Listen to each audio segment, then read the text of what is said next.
Oi, gente. Boa tarde, boa noite para alguns. Espero que todos vocês estejam bem. Vamos começar hoje a nossa 8ª palestra com a professora doutora Caroline Borges, que é professora da Universidade Rural de Pernambuco, e ela vai trazer um pouco sobre a história da relação entre humanos e animais a partir da zooarqueologia, certo? A professora Caroline é doutora em zooarqueologia pela École Doctorale Sciences of Natural Home, Evolution and Ecology, do Museu Nacional de História Natural de Paris, na França, mestrado em quaternário e pré-história pelo Museu Nacional de História Natural da França, e licenciada e bacharel em História pela Universidade Federal de São Paulo, a USP, com iniciação científica realizada no Museu de Arqueologia e Etnologia, pós-doutorado no Programa de Pós-Graduação em Antropologia da Universidade Federal de Pelotas e professora adjunta de Arqueologia do Departamento de História da Universidade Federal Rural de Pernambuco. Então, professora Carolina, muito obrigada por ter aceito estar aqui conversando conosco, e aí fique à vontade. Bom, gente, vocês estão me ouvindo bem? Sim. Tá, então, primeira coisa, boa tarde, boa noite, né, para todas e todos. Eu quero agradecer o convite que me foi feito pela professora Milena, a professora Camila. Para mim é um prazer estar aqui.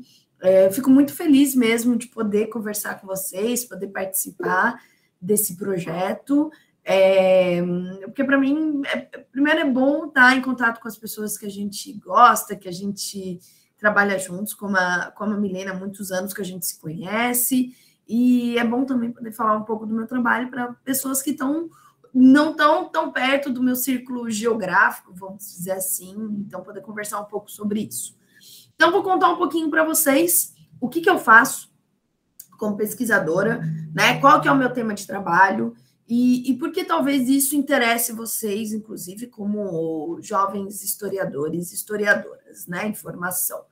Então, eu trabalho com a história da relação entre humanos e animais a partir da zooarqueologia, né? Então, nós humanos somos animais também, né? É bom lembrar, é bom deixar isso claro. Às vezes a gente esquece que a gente, de uma certa forma, a gente é bicho também, eu quero dizer assim, né? Nós somos animais, mas somos animais diferentes, né? E essa diferença nossa com os outros animais acaba mudando nossa relação, inclusive, com o mundo natural.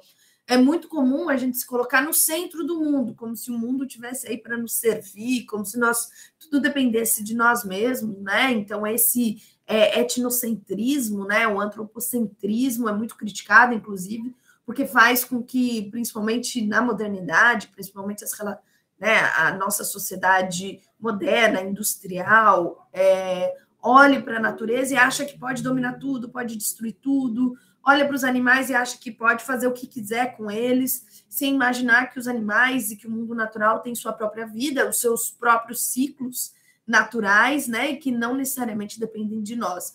Então, eu acho interessante pensar essa relação, essa história da relação entre os humanos e animais, até para lembrar do nosso lugar no mundo, que nós somos uma espécie como as outras, né? Nós estamos dividindo esse mundo com outras espécies também, e a gente sempre precisa repensar o nosso lugar nesse mundo, né? Essas relações que a gente tem com esse mundo natural. Embora, às vezes, a gente olhe, principalmente quem mora em cidade, né? Olhe e ache que não depende do mundo natural, não tem relação com os animais. Então, acho bom a gente repensar tudo isso. Então, quando vocês olharem essa imagem aqui, vocês podem ver que tem vários animais que não são os próximos, não são conhecidos, né? Então, vocês podem olhar. Então, ali tem, claro, cachorro, né? Cachorro, gato, todo mundo, se não tem, pelo menos conhece esses bichinhos, são os chamados animais, né, domésticos, os animais, né, que estão mais próximos, ou pets, né? Hoje todo mundo chama de pet, animal de estimação, né? Porque estimação, porque tem uma estima, tem um cuidado, tem um carinho. É claro que essa relação nossa com os animais de estimação geralmente tem aqueles que são cuidados, amados, mas também aqueles que sofrem, que estão na rua, por exemplo. Então, nem todo animal de estimação tem uma estima, então a gente se permite cuidar de uns e abandonar outros, né? Mas outros tipos de animais são os animais de criação, por exemplo, que a gente já coloca no outro patamar. Então, se você eu falar para vocês, vamos comer carne de cachorro, todo mundo vai falar assim, não, professora, pelo amor de Deus, o que é isso, né? Comer carne de cachorro é um tabu realmente, né? Porque nós temos esses animais, cachorro ou gato, como animais de estima. No entanto, existem outros animais domesticados, né? Que são animais que estão próximos da gente, principalmente vocês que moram no sul. Todo mundo aí conhece vaca, conhece ovelha, conhece cavalo, né? Que são animais de criação.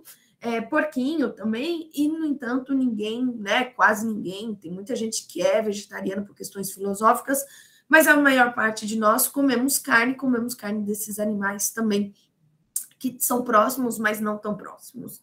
E aí, claro, tem uma outra série de animais que vivem na natureza, que às vezes a gente tem contato ou não tem, então, por exemplo, o lobo.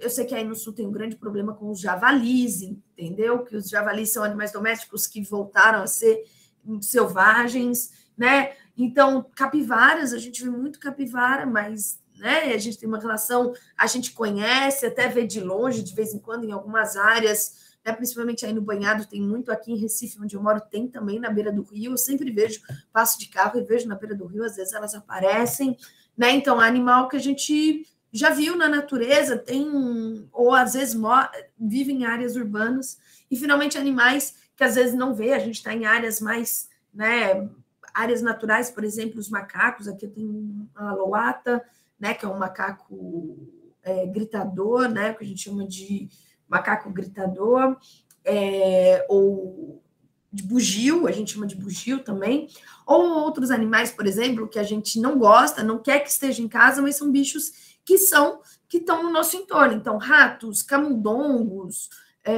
pombos, todos esses animais muitas vezes estão na nossa vida, a gente convive com eles mesmo quando a gente não quer, né?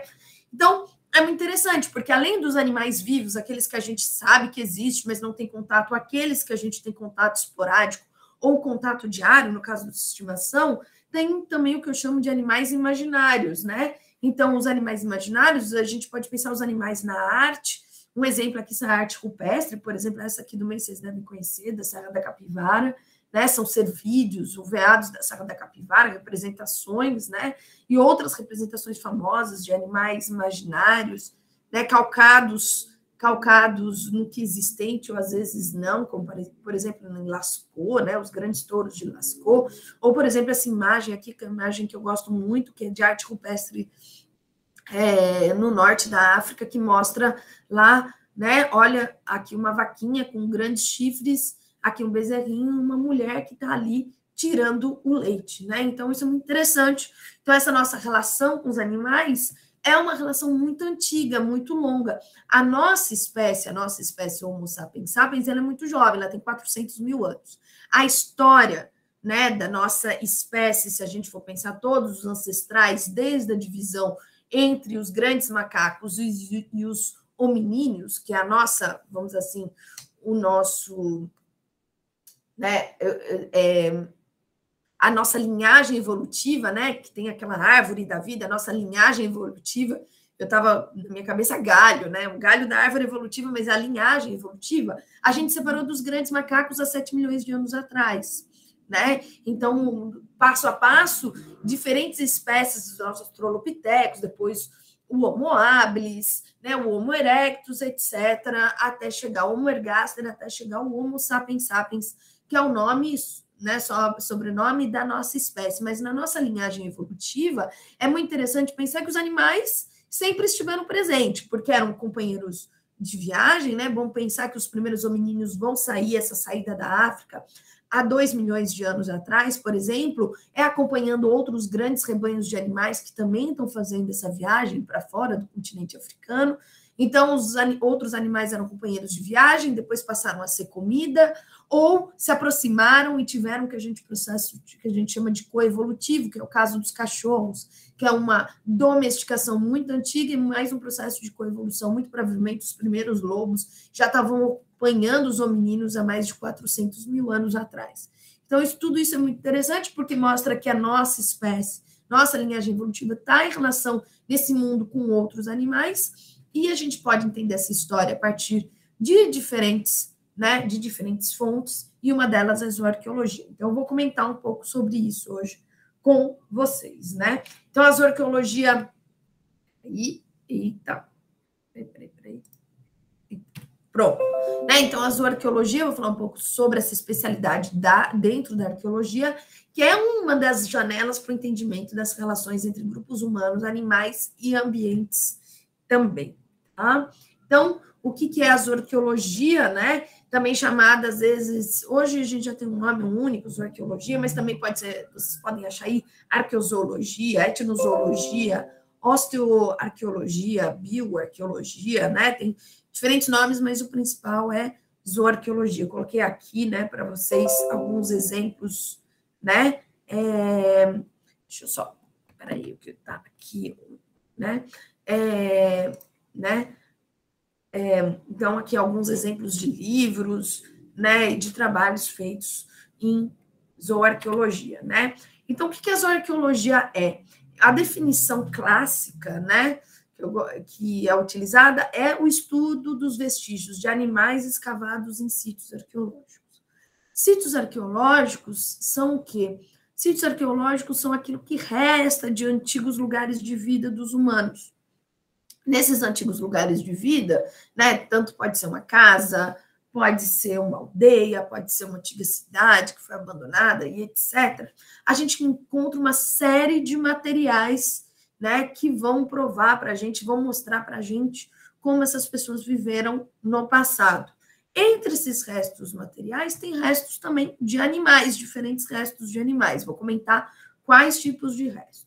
Então, a zooarqueologia é o entendimento dessa relação entre os humanos, né, comunidades humanas e ambientes, especialmente no que se refere a animais, a partir do estudo dos vestígios de animais encontrados em sítios arqueológicos, tá? Então, lembrem disso.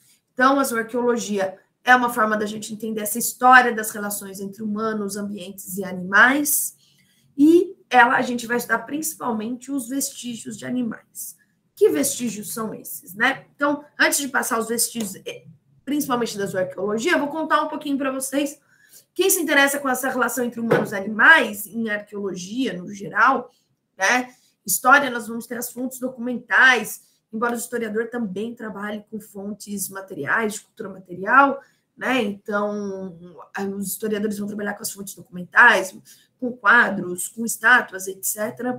Mas na arqueologia, realmente a arqueologia é a disciplina que vai se interessar ao estudo, né, da história humana a partir das coisas materiais ou transformadas pelos humanos, né? Então, a arqueologia vai pensar essa relação entre os humanos e materiais a partir de diferentes fontes materiais, né? Então, a pesquisa histórica, por exemplo, falar um pouco aqui no exemplo, aqui no Brasil, vai usar essa documentação, essas fontes mais antigas ou mais recentes.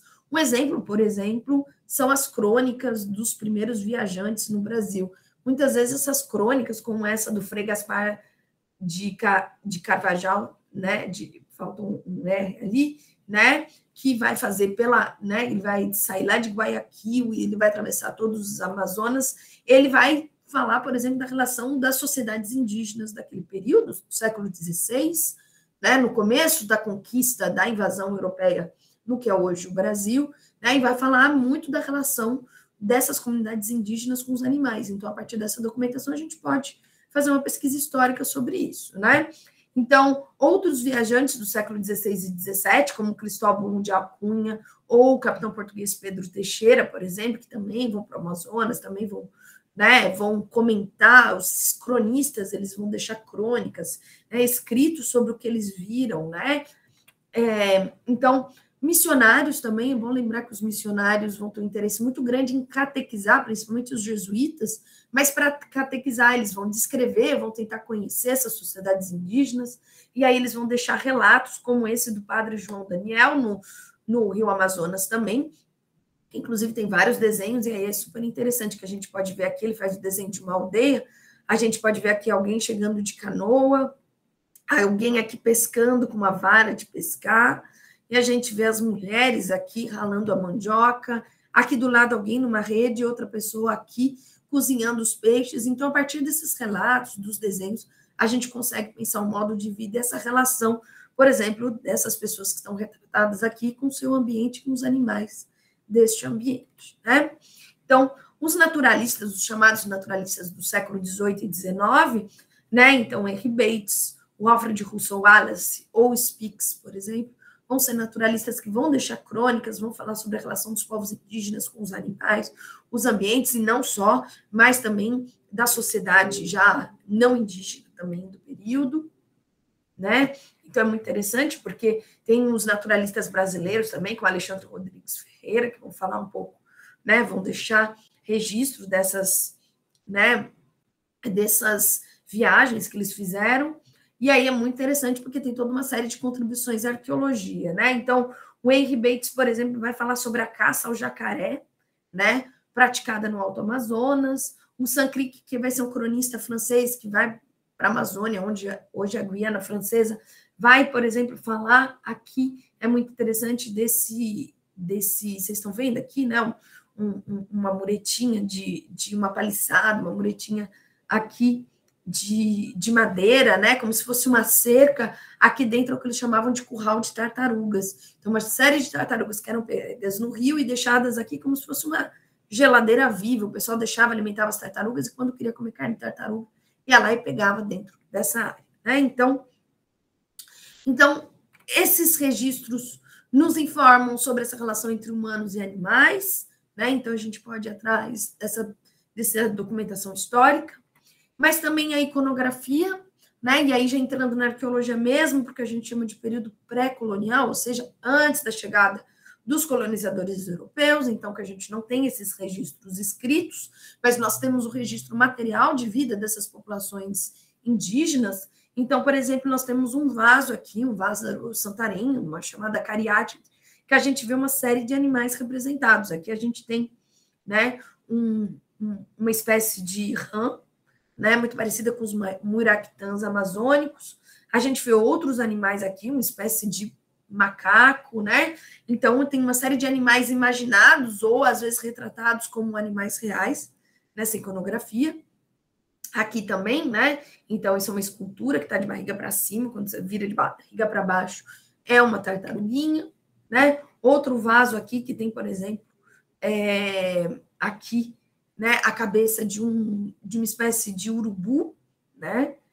Então, né, na iconografia, outras representações, por exemplo, se não de animais, mas representações um pouco míticas, mas de atividades associadas aos animais, dos ambientes, como aqui, o pessoal num barco para ir para a pesca, isso é uma cerâmica peruana, né? Outras estátuas, essas, por exemplo, são do sul do Brasil, são os oólitos de Sambaquis, que são sítios arqueológicos formados por conchas de antigas populações indígenas, pescadoras, caçadoras e coletoras do litoral sudeste sul brasileiro, né, que faziam essas esculturas em pedra representando aqui um tubarão e aqui diferentes aves, né? Então, isso é muito interessante. Também nessas esculturas mostram, muitas vezes, esses tubarões, essas aves, dá até para fazer uma identificação realmente da espécie, que animal que é, mostrando uma observação fina dessas populações indígenas, dos animais que estavam no ambiente, né? Finalmente, a arte rupestre, já comentei um pouco com vocês, essa iconografia de arte rupestre também permite isso, né? E, finalmente, o contexto arqueológico, né? Então, nos sítios arqueológicos, a gente tem o que a gente chama contexto. A gente vai entender, muitas vezes, a relação dos humanos com os animais a partir do contexto que a gente encontra. Se eles... Aqui, por exemplo, é um contexto funerário, né? Então, a gente vê diversas urnas funerárias na Amazônia, pré-coloniais, e aí, né, pessoas enterradas dentro da urna e fora da urna, e aí, em conjunto com esses enterramentos de gente, tinha uma série de animais, né, colocados, né, junto com esses enterros, que a gente interpretou como uma deposição ritual de animais que não necessariamente foram comidos, mas foram colocados ali como oferenda para os mortos, né? Então, o contexto arqueológico nos diz muito sobre o uso, sobre as relações entre os humanos e os animais. Aqui é uma imagem de um sítio arqueológico na França, o sítio de Pansanvan, e é muito interessante porque nesse sítio, né, uma coisa muito rara é encontrar, por exemplo, os contextos arqueológicos não intactos, né? Porque isso não existe, isso é uma ideia, as pessoas acham que a gente vai escavar e vai achar as coisas intactas como as pessoas abandonaram há 500, 1.000, 2.000, 5.000 anos atrás, e não é verdade, né? Muitas vezes tem mudanças ambientais, a planta cresceu e mudou, alguém construiu uma casa em cima e mexeu no sítio arqueológico por baixo, enfim. Mas Pansanvan é um sítio muito interessante porque, por exemplo, está cheio de resto de bicho, a gente vê costela, a gente vê dente, né? De vários animais na Europa, na França. Então, esse pessoal comia muito cavalo selvagem, tinha bandos de cavalo selvagem que eram caçados, eram levados, né? Ninguém vive em caverna, tá, gente? Quando vocês ouvirem falar esse negócio de homens da cavernas, tirem isso da cabeça. Os humanos nunca viveram em cavernas. As cavernas eram frequentadas principalmente por razões rituais. As pessoas iam pintar, as pessoas iam enterrar outros, iam visitar as cavernas porque, né? Até a gente, quando vai visitar uma caverna, fica pensando, uau, meu Deus, que lugar é esse, meio mágico, etc. Mas nunca ninguém viveu em caverna, gente. Caverna não dá para viver, caverna não tem sol, não tem luz, é úmido, tem bicho. As pessoas nunca viveram em cavernas. O máximo que elas viveram são nos abrigos sobre rocha. Abrigo sobre rocha é diferente. Abrigo sobre rocha é quando tem um paredão de pedra, né? E aí você está abrigado, chama abrigo, porque está abrigado da chuva, geralmente. Quando você está embaixo, chove, não cai chuva em você, aí o pessoal abre as tendinhas no abrigo. Um abrigo sobre rocha é completamente diferente. O abrigo sobre rocha não é uma caverna. Caverna é onde não entra luz. O abrigo sobre rocha tem luz. Abrigo sobre rocha é legal de viver. Por quê? Porque geralmente é num lugar alto, você tem uma vista da paisagem, então você controla o seu território, né? Você tem luz, é bom, é quente, né? Você tem água próxima, né? Então, abrigo sobre rocha, sim, mas nunca ninguém viveu em caverna, tá? Tirem isso da cabeça, primeira coisa. Mas então, nesses abrigos sobre rocha, o pessoal trazia os animais, cortavam lá um sílex, né? Descarnavam, faziam um açougue, comiam, etc. Então, em Pansanvan, a gente acha as diferentes áreas onde o pessoal cortava o bicho, onde cozinhava o bicho, onde dormia, onde, né? Então, é muito interessante, porque nesses sítios arqueológicos, com essa quantidade de material, a gente consegue perceber todas essas relações, né?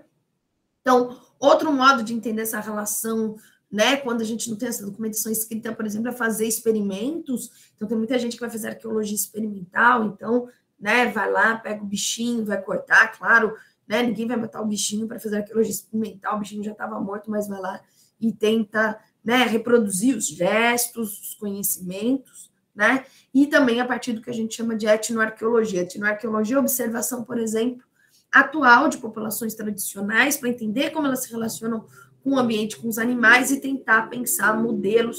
Nunca o passado é igual ao presente, né? A gente não pode pensar, achar que as pessoas que estão vivendo no presente de uma forma tradicional, às vezes eu escuto assim, os indígenas, esses indígenas estão no Neolítico. Eu falo, não estão no Neolítico, não. Estão no tempo presente, ao mesmo tempo histórico presente que nós. Essas pessoas só vivem de uma maneira diferente, elas escolheram viver de uma maneira diferente, mas elas estão vivendo no presente. O que a gente faz é, muitas vezes, olhar para esses gestos, essa forma de vida mais tradicional, e pensar como isso poderia ter reflexos, né, passados, né, pensar na historicidade dessas práticas, tá? Então, outra maneira de estudar essa relação humanos-animais, às vezes a gente não pensa, né, mas os insetos são animais também, né? E os insetos dizem bastante sobre o nosso modo de vida. Espero que ninguém faça isso, mas se vocês acumularem lixo na casa de vocês, o que vai acontecer? Vai aparecer um monte de bicho que não é legal, né? Então, barata, mosca, esses bichos já aparecem quando a gente tem a casa bem limpinha, né? Eles já são intrusivos. Mas se vocês acumularem lixo, etc., muito provavelmente vocês vão ter um problema de infestação de um monte de bicho. Então, esses insetos, que são animais também, eles também, a gente se relaciona com eles. Não porque a gente queira, eu não quero me relacionar com barata, mas elas estão sempre aparecendo, a gente, principalmente na época de chuva que a gente está vivendo aqui em Recife, etc. E tem que matar, tem que ir atrás, tem que manter tudo limpo. Então, assim, isso também fala para a gente sobre o modo de vida, né? Porque esses insetos geralmente aparecem quando tem o quê? Né? Quando tem oferta de comida para eles, a oferta de ambiente que seja bom para eles. Então, a gente está falando, quando vai aparecer esses tipos de insetos de grande quantidade, é porque a gente está vivendo em uma sociedade, por exemplo, uma aldeia ou uma cidade com um grande aglomerado de pessoas e de lixo, né, impactos ambientais. Então, né, o estudo dos restos é mais raro, mas a gente encontra esses restos, né, de insetos na arqueologia, também nos falam sobre essas relações entre os humanos, os ambientes e esses animais, né?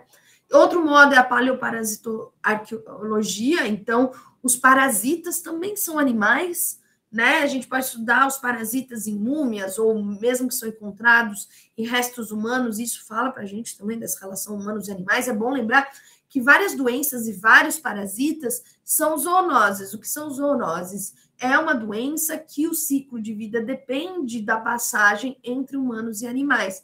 É bom lembrar da Covid, né? A professora Camila estava falando aí sobre essa coisa do online que veio com a Covid. A gente sabe que a Covid é uma zoonose. Ela, né, é uma doença que originalmente se origina nos animais e que, por conta de uma relação muito próxima com os animais, acabou contaminando os humanos. Gripe aviária, várias outras doenças são zoonoses, têm origem nos animais, né, tem ciclos. E é bom lembrar que nós também temos doenças que nós passamos aos animais e pode ser muito perigoso, né? Tem uma série de doenças que contaminam os animais selvagens que vêm, por exemplo, de nós ou dos animais domésticos. Também, né? Então, tem esse estudo também. Então, tudo isso são fontes para o estudo da relação dos humanos e animais. E, finalmente, a zooarqueologia vai estudar essas relações a partir dos vestígios faunísticos. E quais são esses vestígios faunísticos, né? É bom, olha, né? Fiquem pensando. Às vezes vocês acham assim, não, eu vou comprar o meu bife lá no supermercado, ele já vem embaladinho, ele já vem prontinho. A gente nem lembra, às vezes, que aquilo é um animal que morreu, né? Porque hoje é vendido para a gente, né? Carnes, derivados do leite, etc. É engraçado como o leite vem. A gente só lembra que o leite vem da vaca porque geralmente está desenhado uma vaquinha, né? Lá na embalagem. E aí, quanto mais natural, né, a indústria alimentar quer que a gente acredite que seja aquele produto, mais ela vai colocar uma vaquinha, um verde na embalagem, né? Tudo remete ao natural hoje em dia, mas quando a gente vai no supermercado, o que a gente menos vê são os bichos, né? Hoje em dia, antigamente, o pessoal comprava a galinha inteira, você via lá a galinha inteira com a cabeça.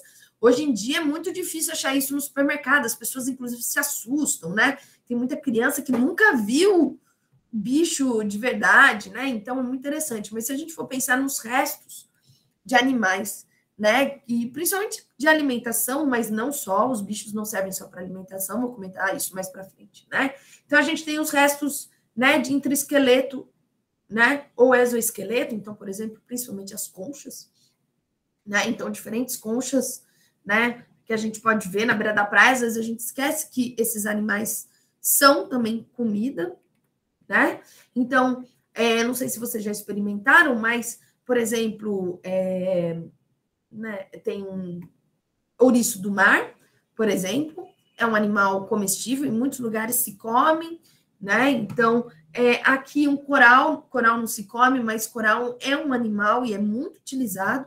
É muito interessante, tem muitos objetos feitos de coral, desde colares, brincos, em muitos lugares do mundo, até períodos históricos, ou se usa coral, né, como para fazer brinco, para fazer colar. É interessante, eu até estou com um brinco aqui que é um búzios, né? O búzios é uma concha, né, que não se come, mas que tem muito valor simbólico para as religiões afro-brasileiras, por exemplo, mas que também é considerado um objeto bonito, tanto é que fizeram um brinco, eu comprei porque eu achava bonito. Então, olhem só, né? A gente está falando de comida, mas não é só, né? Então, finalmente, os ossos são os principais vestígios estudados pelos arqueólogos, né?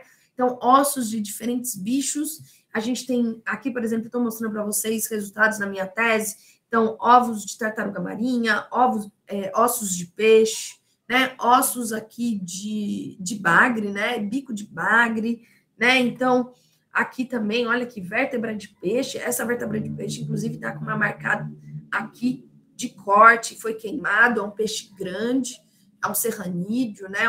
Um mero muito grande. Aqui, não sei se vocês já viram, no litoral do Rio Grande do Sul, nessa época do ano, chega muito pinguim, né? Chega muito pinguim. Então, esses daqui são ossos de pinguim que eu achei num sítio arqueológico, né? Não necessariamente foi comido, mas eu encontrei no sítio arqueológico. As pessoas podem ter recolhido por diferentes razões, né? Então tudo isso, né? Todos esses ossos são objeto de estudo da zooarqueologia. Os dentes, né? Os dentes, inclusive, que são estruturas muito que se conservam, porque são muito fortes. Aqui tem um dente de porco, aqui dente de tubarão. Então, né? Então, dentes, variados dentes. Aqui, por exemplo, tem osso de dente de porco do mato. Aqui é dente, a mesma mandíbula, né? De cima e na lateral. Esse daqui é de uma mão pelada, que foi encontrado junto a um esqueleto. Então, né? E cortado aqui na mandíbula. Então, muito provavelmente é um uso ritual, porque foi colocado junto com esse esqueleto. E, finalmente, os otólitos. Os otólitos são pedrinhas que ficam dentro do ouvido interno dos peixes. Então, assim, tem muitos... O que eu estou mostrando para vocês são exemplos de muitos e muitos vestígios que podem ser objeto de estudo do zooarqueólogo, né? Da zooarqueóloga, né? Então, galhadas e chifres... Galhada e chifre não é a mesma coisa, gente. Galhada, por exemplo, são os cervídeos. As galhadas, elas caem todo ano, né? Então, os cervídeos, eles vão cair todo ano. As galhadas, né? Eles vão crescer todo ano, vão cair. Os chifres não. Os chifres já são dentro da cabeça do bicho. É uma estrutura que nasce a partir do osso do crânio. Então, por exemplo, o chifre de boi é um caso, né? Às vezes a gente nem pensa, mas casca de ovo, em muitos lugares a gente acha casca de ovo. Inclusive, em muitos lugares a gente acha casca de ovo com desenhos, né? Ovos é interessante porque em muitas culturas ovos são representativos, simbólicos do renascimento de uma nova vida, né? É só pensar na Páscoa, o ovo da Páscoa, né? Então, outro objeto de estudo dos arqueólogos ou arqueólogas são os objetos realizados com esses materiais, com esses vestígios, né? Que eu comentei, de animais. Então, aqui eu tenho, por exemplo, né, um pendente de concha.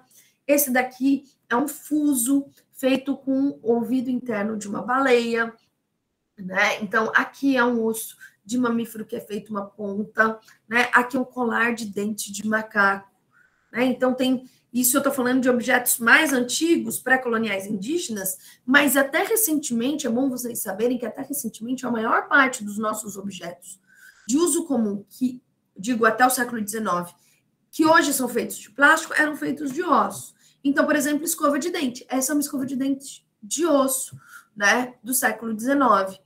É muito interessante que escova de cabelo, escova de dente, inclusive as cerdas eram de crina de cavalo, ou seja, os animais eram botão de camisa, gente, era tudo feito de osso, né, de osso de vaca, por exemplo.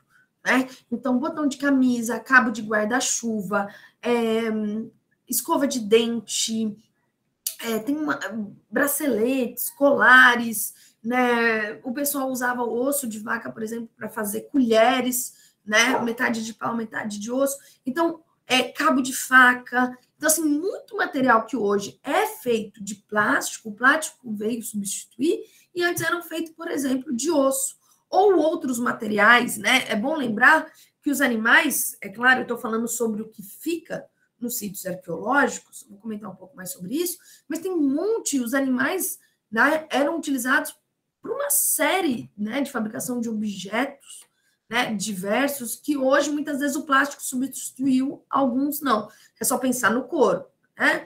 Hoje, o pessoal até vende aquele chamado couro ecológico, que, na verdade, nada mais é do que plástico. Né? Mas o couro, durante muito tempo, serviu para vestimenta, serviu para fazer sapato, objetos de uso geral. Né? Então, os animais nos fornecem muita coisa. A gente fica pensando em comida, mas animais não são só comida. Animais, claro, servem para comer, mas eles servem para vestir, servem para fazer objeto. E eles também têm uma questão simbólica, né? Quantos de nós não tem o nosso bichinho de estimação? A gente não vai falar, olha, se não fosse meu bichinho de estimação, não sei o que seria a minha vida, ele me dá vontade de viver, né? São suporte emocional, né? Os animais muitas vezes são usados também, por exemplo, como força de trabalho no campo. Durante muito tempo, os carros de boi, ainda tem muitos lugares que os carros de boi, né, são muito utilizados em áreas rurais. Ou, por exemplo, cavalo para transporte. Né? Cavalos ainda hoje são muito utilizados para transporte em diferentes lugares. Até mesmo em cidades. Aqui em Recife, tentaram proibir, mas ainda tem muito catador de reciclável que tem cavalo. Tem cavalo na cidade inteira, é muito interessante. Aqui onde eu moro, no bairro onde eu moro, eu tenho uma pracinha na frente de casa, de vez em quando eu acordo de manhã, tá lá os cavalinhos, tá? Então, né? além disso, né, além dos vestígios, vocês estão ouvindo, gente, a cachorrada daqui de casa, né? Então, desculpa, mas a cachorrada daqui de casa também, né? Bagunça, né? Então, esses aí vão virar churrasquinho daqui a pouco também, né?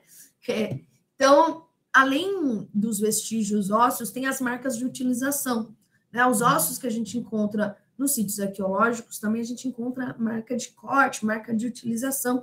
Isso diz muito sobre o uso desses animais, né? Então, aqui também, olha só, marca de corte, aqui é um osso, né, de tartaruga marinha, encontrado no sítio arqueológico litorâneo. Então, a gente pode ver aqui também marcas, né? Além desses restos que eu mostrei para vocês, que são mais comuns, que são os ossos, a gente também pode encontrar outros materiais em condições excepcionais de conservação, né? Então, em alguns ambientes muito secos, muito específicos, a gente vai ter a presença de animais inteiros, ou múmias naturais, ou múmias produzidas pelos humanos, como é o caso do Egito, né? No Egito tem muitas múmias de diferentes animais. Aqui um exemplo, né, de múmia, né, de um boi aptus.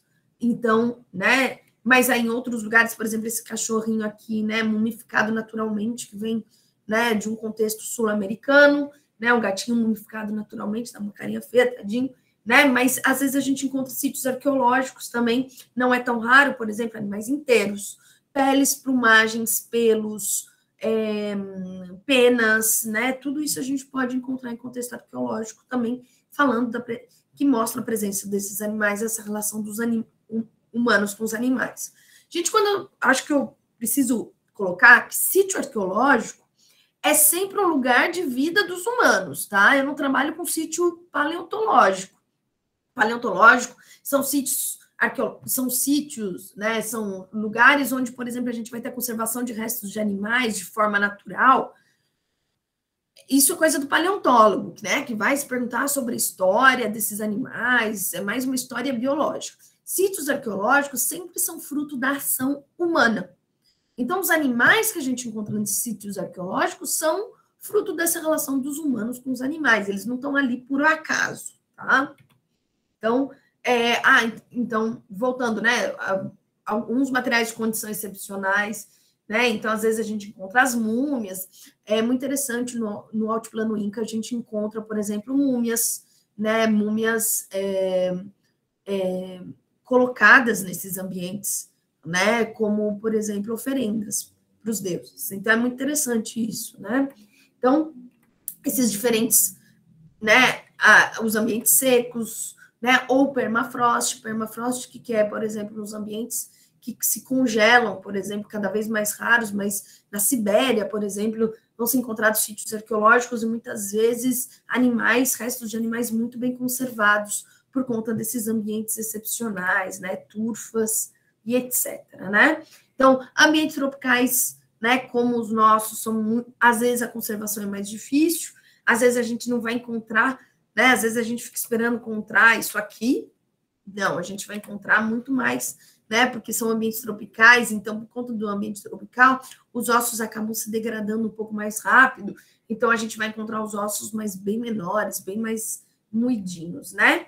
Então, agora que eu falei para vocês um pouco sobre o que se baseia os estudos arqueológicos, eu dei uma introdução do que era a zooarqueologia, eu vou falar um pouco mais sobre isso, né? Falar um pouco mais sobre a história da zooarqueologia. Por que nós nos interessamos esses restos de animais? Por que é interessante pensar a nossa relação com os animais? Nossa história com os animais, como eu disse, é longa, ela é múltipla, e ela nos mostra, na verdade, diferentes facetas das nossas relações com o mundo natural. Muitas vezes uma relação de coabitação, né? Uma relação de predação. O que é a relação de predação? De captura.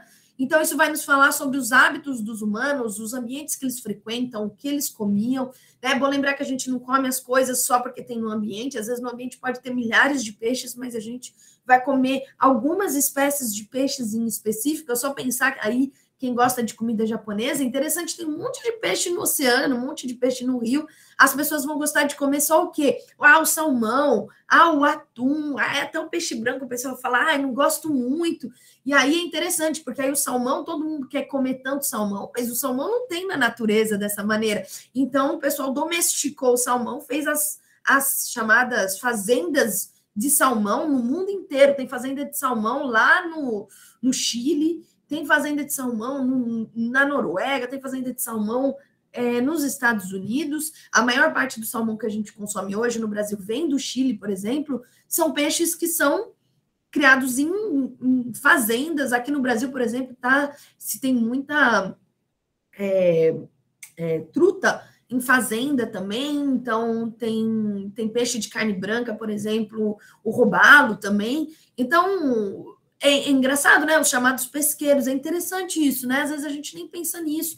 Tem mais de 15 mil espécies de peixes. A gente não está comendo as 15 mil, a gente está comendo só algumas. Se vocês forem... E é até interessante pensar nisso também em relação à nossa relação com a comida. Se vocês forem no supermercado, vocês vão olhar, vocês vão ver que assim, vai ter carne de porco, frango, carne de vaca. Antigamente, por exemplo, a minha avó criava pato, né? Criava marreco, criava ganso, galinha d'Angola, né? Esses animais, coelho, né? Então, meu pai falava muito, a gente comia coisa muito diferente, a gente comia pombo.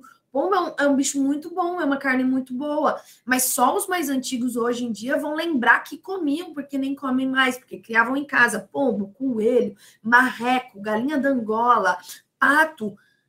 A gente tinha uma diversidade, inclusive, de comida que foi desaparecendo com a industrialização, né? A gente tem cada vez menos. Isso acontece muito com as plantas também. As plantas desaparecem, as variedades desaparecem, a gente acaba vendo um tipo de banana, um tipo de maçã, um tipo de abóbora, sendo que tem milhares, né? Não na natureza, porque essas plantas foram domesticadas e essas variedades são fruto da ação humana, mas a gente vê que no final das contas a gente vai perdendo essa variabilidade com o tempo, com a industrialização. Aí quando a gente vai para o interior, a gente vê que o pessoal no interior come muito mais variado, come diferentes peixes, tem a galinha ali, a galinha d'Angola, tem um marrequinho, tem um patinho, vai comer diferente.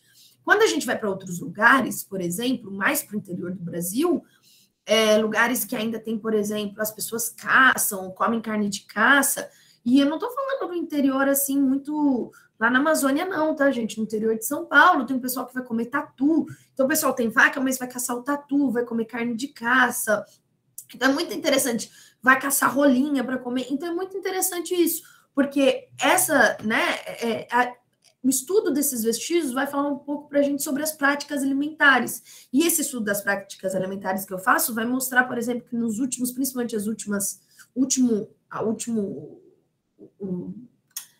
100 anos, a nossa diversificação alimentar se reduziu muito. A gente come só o que tem no supermercado. O que tem no supermercado é um porquinho, é a vaquinha e é um frango. E olhe lá, né? Então, é muito interessante a gente pensar nisso, né? E aí, para sustentar esse modo de vida que a gente vai comer só 3 tipos de bicho diferentes, você precisa ter uma criação intensiva desses animais que, por exemplo, está corroendo a biodiversidade brasileira e ocupando o espaço dos animais selvagens. Olha só, né? Para criar o boi, a gente precisa de espaço, né? Para todo mundo comer boi, comer carne no nível que todo mundo quer, a gente está ocupando cada vez mais os espaços naturais. Então, a gente precisa se questionar sobre isso também, né?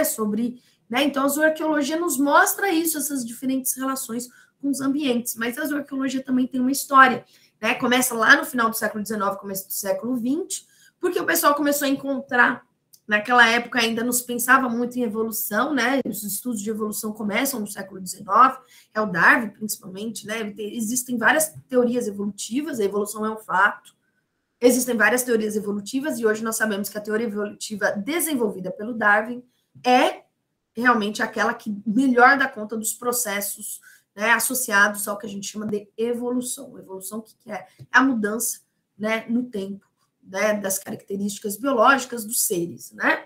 Então, é interessante pensar que lá no século XIX começou a aparecer um monte de ossos humanos com uma fauna que já é desaparecida, e as pessoas começaram a se interrogar, sobre isso, né? Então, né, e começaram a se perguntar sobre essa relação entre a fauna extinta e os humanos, né? Além disso, lá no século XIX também, começo do século XX, as pessoas começaram a se questionar sobre a domesticação. A domesticação é um processo, né, principalmente dirigido pelos humanos sobre algumas espécies de animais, que vai trazer mudanças fisiológicas e estruturais nos ossos. Todos os animais domésticos têm ou tiveram já desaparecido um animal selvagem. Então, os cachorros, por exemplo, eram os lobos, né? Então, os lobos ainda existem, mas alguns lobos foram domesticados ao longo do tempo e deram origem aos cachorros, né? Então, vamos dizer assim, o parente do cachorro é o lobo, embora a domesticação tenha trazido mudanças fisiológicas e estruturais muito grandes, né? Porque a gente olha um lobo, o lobo é grande. Gente, a gente não tem noção, mas um lobo é um bicho muito grande, é mais de 1,5 metro de altura. Sim, o lobo é um bicho muito grande, muito massivo. E aí você vai ver o chihuahua, né? Aí a gente fica pensando, o chihuahua, o que traz do lobo? Traz um temperamento difícil, né? De lidar, né? Quem já teve chihuahua, teve que lidar com chihuahua, já sabe, né? Chihuahua é um bichinho difícil, né? Mas é interessante pensar nisso como a domesticação, né? A domesticação dos cachorros é muito antiga, mais de 40 mil anos, uma coevolução de 400 mil anos, né? Mas então, essa questão de entender a domesticação também começou lá no século XIX, começo do século XX, a perguntar sobre a relação entre os humanos e animais, o estudo dos ossos, né? Então, mudanças climáticas também, né? Essa questão das mudanças climáticas de bichos que existiam, que não existem mais, como os mastodontes, lá no norte da Europa, né? No norte da Europa, por exemplo, várias culturas paleolíticas de 40 mil anos atrás, 20 mil anos atrás, as pessoas caçavam os mastodontes, os mamutes, faziam cabanas com os ossos, com a pele, e esses animais desapareceram. Por que desapareceram? Culpa dos humanos, culpa das mudanças climáticas. Então, esses questionamentos foram, né, foram levando as pessoas a se interessarem pelos ossos encontrados nos sítios arqueológicos, né? Então, passar um pouco mais rápido pela história da arqueologia. Então, a partir de 1920, né, as pessoas vão se interessar esses restos, né? E a partir da década de 60, pelo menos, né, do século passado, a gente começa a ter realmente uma estruturação da zooarqueologia como uma disciplina, né? Em 1971 vai aparecer o Conselho Internacional de Zooarqueologia, o ICAZ, né? Então, é a partir desse período que a gente tem esse interesse na relação entre sociedade e seu ecossistema, né? Então, interesse nos comportamentos humanos em relação ao meio ambiente e aos animais também, né? Então, é muito interessante que é a partir daí que a gente tem realmente os estudos, a partir da década de 70, então a arqueologia é uma disciplina muito, muito recente, a gente vai ter análise dos vestígios faunísticos em sítios arqueológicos, realmente, né? Uma análise muito mais específica. Então, aqui, por exemplo, né, é um sítio arqueológico, né, um mapa, né, esquemático do sítio arqueológico onde foram contados muitos restos, as manchinhas que a gente está vendo são ossos, né, e aí o pessoal foi estudar e ficou pensando, né, conseguiu entender que era uma área de corte dos animais. Então, os animais chegam aqui inteiros, que é essa parte aqui, essa parte aqui, e aí eles vão sendo despedaçados, vão sendo distribuídos, a pele, a pata, porque vai fazer outros objetos, a carne, etc. Então, e tudo isso começa a ser estudado, principalmente a partir da década de 60, né? E aí vai se estudar também, porque se quer entender a formação dos sítios arqueológicos, então como os sítios arqueológicos se formam, e aí é muito importante saber tudo isso, né? Então aqui, por exemplo, o pessoal vai fazer um pouco de arqueologia experimental nos iglus, e vai ver como que depois a cabana se destrói, o que resta, né? Então a gente... Né? Então, o pessoal vai se preocupar como que esses animais são capturados, como eles são comidos, como eles são cortados, quais são os outros produtos, né, que são utilizados a partir disso. Né? Então, muito a arqueologia se pergunta como, através desse registro da arqueologia e da zooarqueologia, a gente pode encontrar, pensar na dinâmica dos grupos humanos pretéritos, né, passados. Né?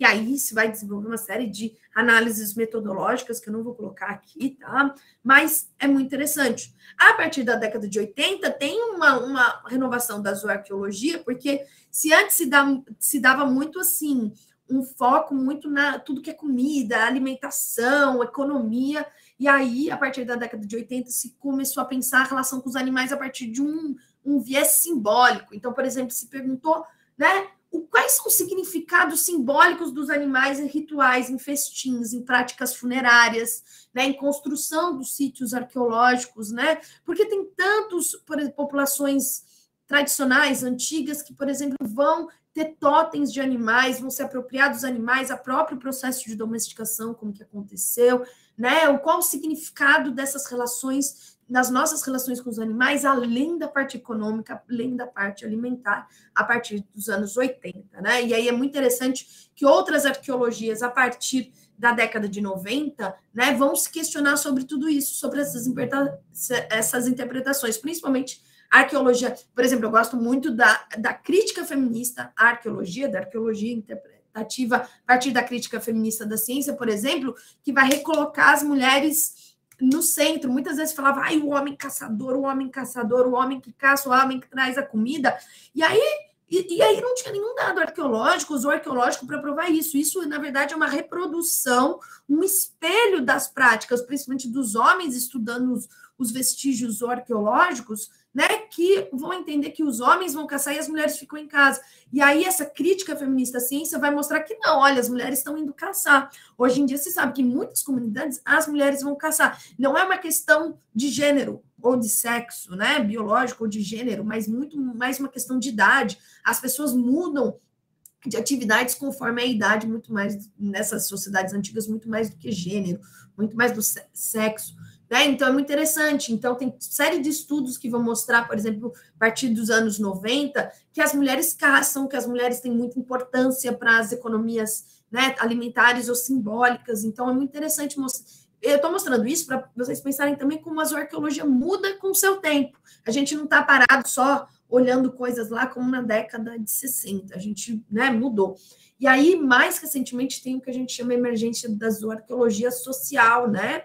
Então, que é, né, essa manifestação, né, essa zoarqueologia social, que vai pensar muito além da economia, que vai pensar muito a mais do que os bichos são só comida, os animais são bons para comer, mas eles são bons para pensar, eles são bons para viver junto, né? Os animais não são só calorias, não são só comida, mas eles são símbolos de status, eles são símbolos sagrados, eles são usados em sacrifícios, em rituais. A gente tem tabu para comer alguns animais, os outros animais são animais muito mais próximos, então, né, e são compartilhados. Então, muito do que a gente chama o que é ser humano também está espelhado na nossa relação com os animais, como nós nos relacionamos com os animais. É muito interessante isso, até porque se a gente for pensar no presente hoje, tem muita gente dizendo que os animais têm direito.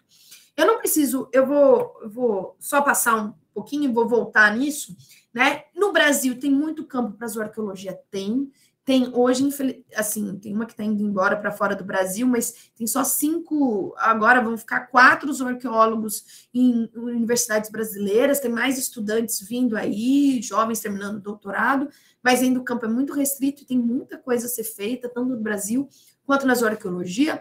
Quem pode ser zoarqueólogo? Eu fiz a licenciatura em História, depois, claro, enveredei pelos estudos, então isso está aberto a vocês. Zoarqueologia não é coisa de biólogo, tá? Porque o biólogo também não aprende tudo isso, né? É claro que tem uma parte de identificação dos animais, saber que os animais a gente vai utilizar anatomia comparada, né? A zoarqueologia é multidisciplinar, então a gente precisa se apropriar de vários métodos da antropologia, da biologia, da geologia, mas a zoarqueologia está aberto a vocês também, né? E aí, só para terminar um pouco essa questão da zoarqueologia, para a discussão, eu queria lembrar a vocês que essa nossa relação com os animais, ela vai muito além de comer, e ela tá, quando eu falo que ela toca no que nos define humanos, é porque, recentemente, vocês que estão no Rio Grande do Sul, o Rio Grande do Sul vem passando por uma crise climática, uma crise humana muito forte, assim. Eu morei muitos anos no Rio Grande do Sul, tenho muitos amigos que vivem no Rio Grande do Sul.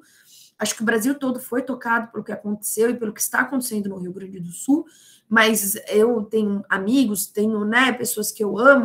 Eu fiquei, assim, muito, muito tocada, imagino que todos nós estamos, e aí eu fiquei pensando nessa tragédia humana, né? Que é uma tragédia humana que, no final das contas, que aconteceu no Rio Grande do Sul, o Estado, né? O Estado, as prefeituras não estavam prontas para isso, e, né, e também teve um caso de negligência, mas eu quero lembrar vocês o caso lá do cavalo caramelo.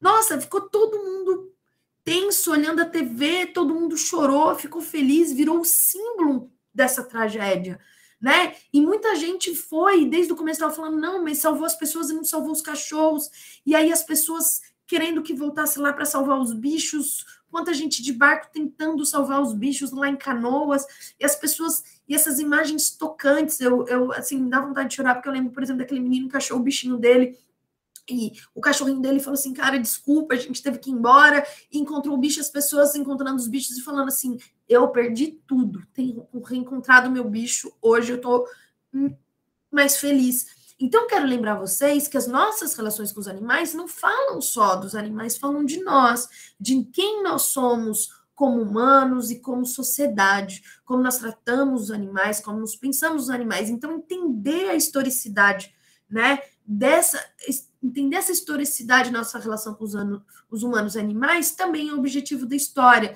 né? Então, isso também faz parte dos estudos históricos e vocês podem enveredar por isso, pelo caminho da arqueologia ou pelo caminho da história, e eu acho que isso também a gente precisa entender melhor, isso é um campo que ainda é muito negligenciado nos estudos históricos e arqueológicos e pode nos dizer muito, tanto sobre a nossa história como humanos na Terra, nossa relação com os animais, quanto nas perspectivas futuras, porque é bom lembrar que a gente olha para o passado para entender o presente e o futuro. Por que a gente abandonou os bichos?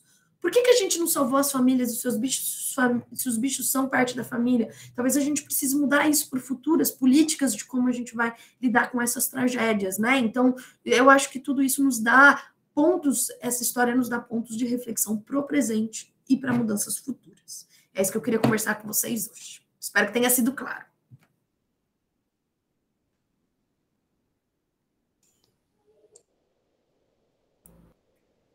Foi sim. Milena? Eu gostaria de agradecer muito a professora Caroline Borges, que abriu um parênteses aqui, é uma professora maravilhosa, né, que eu poderia ouvir por horas.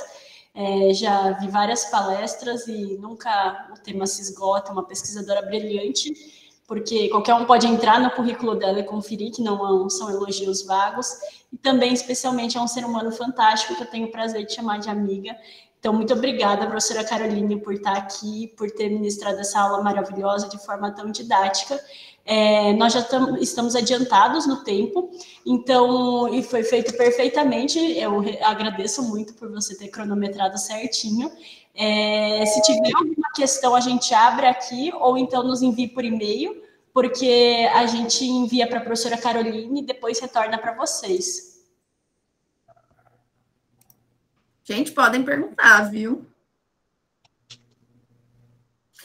Sara, a Sara comentou, né? A Sara falou assim: ontem a água voltou a subir em Três Coroas, eu vi, o nervosismo já toma conta, e também pelos animais de rua que sobreviveram. Sim, vou dar um exemplo aqui, Sara. Eu moro em Recife, 2 anos atrás, infelizmente, nós não tivemos da mesma amplitude que o Rio Grande do Sul, claro, mas eu não sei se vocês lembram, essa época de chuvas aqui, a gente teve uma tragédia muito grande, mais de 37 pessoas morreram, teve queda de morro e etc.